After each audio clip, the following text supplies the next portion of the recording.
বাংলাদেশ জামাতে ইসলামের এমপি প্রার্থী গোলাম কিবরিয়া ভাই, উনি আমাকে কথা দিয়েছে আমাদের চন্দ্রকোনা বাজারকে চাঁদাবাজ মুক্ত করবে। সেজন্য আমি বিএনপির পথ অবলম্বন করে বাংলাদেশ জামাতে ইসলাম যোগদান করেছি। 9 নং চন্দ্রকোনা ইউনিয়ন বিএনপির স্বেচ্ছাসেবক দলের আহ্বায়ক প্রার্থী হিসেবে আমি প্রার্থিতা ঘোষণা করেছিলাম। কিন্তু আমাদের 9 নং চন্দ্রকোনা ইউনিয়ন, চন্দ্রকোনা বাজার একটা বৃহৎ বাজার, এমনকি ব্যবসায়িক একটা বাজার।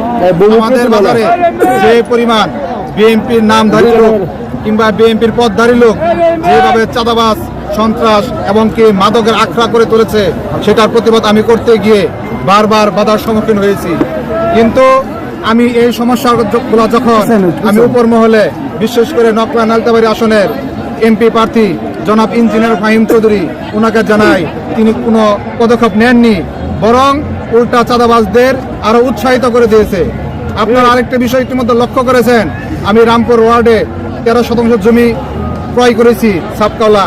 এই জমিতে বিএনপির নামধারী সন্ত্রাস আমার কাছ থেকে 2 লাখ টাকা চাঁদা দাবি করেছে। সেই চাঁদা আমি না দেওয়ার কারণে আমার নামে মিথ্যা মামলা দিয়ে আমাকে 1 মাস সময় এলাকা থেকে ছাড় করে রেখেছে।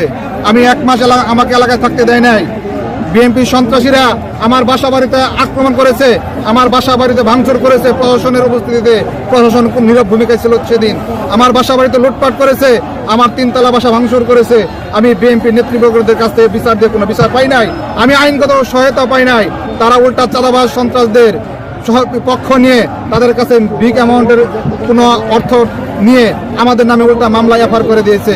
কিন্তু আমি তাদের কাছে ন্যায় বিচার প্রার্থনা করেছিলাম, তারা আমার ন্যায় বিচার আমাকে করে নাই। আমি সহ আমার লোকজনকে বাসা বাড়িতে গিয়ে গিয়ে তারা হত্যার হুমকি দিয়েছে। মা বোনদের বাসায় ছিল, যখন কোনো পুরুষ লোক, আমার পক্ষের কোনো পুরুষ লোক ছিল না, তখন মা বোনদের অকথ্য ভাষায় গালিগালাজ করেছে এবং কি কয়েকজনকে মারধর করার চেষ্টা করেছে। তবে আল্লাহ পাকের অশেষ রহমতে আমাদের নকলা নালতাবাড়ি আসনের বাংলাদেশ জামাতে ইসলামের এমপি প্রার্থী গোলাম কিবরিয়া ভাই, উনি আমাকে কথা দিয়েছে আমাদের চন্দ্রকোনা বাজারকে চাঁদাবাজ মুক্ত করবে, সন্ত্রাস মুক্ত করবে এবং কি মাদক নির্মূল করবে।